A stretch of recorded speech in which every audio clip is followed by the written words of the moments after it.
Dexter is a sin eater, or at least a modern take on one. Sin eating is a Welsh tradition, and also has roots in Appalachian folklore, and this is referenced in the early seasons, as well as in the new series, Dexter Resurrection. In these old traditions, they believed that when someone passed away, if they had sins, they might not go to the afterlife of their choosing, so they would pay people, who were called sin eaters, to come in and physically eat their sins.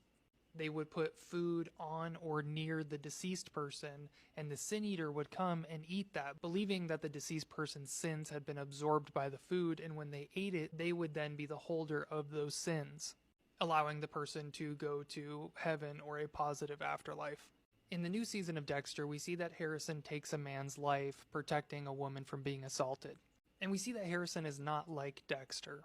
He has a tremendous amount of guilt and grief over the taking of this man's life, even though he was justified in it.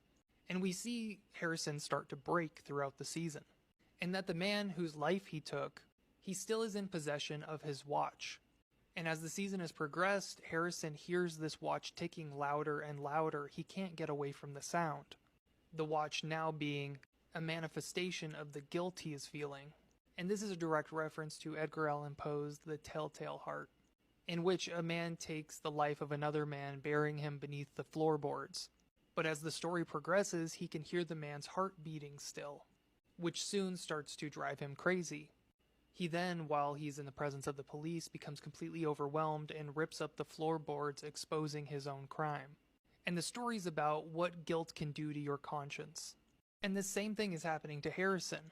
The sound of this watch is slowly driving him crazy, to where we see him going to the police station to confess when Dexter stops him and has to let him know that he did not pass away in the previous season, which Harrison was completely unaware of.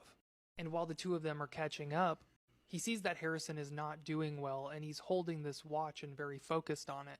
And we can hear the sounds of the watch getting louder and louder for Harrison, until Dexter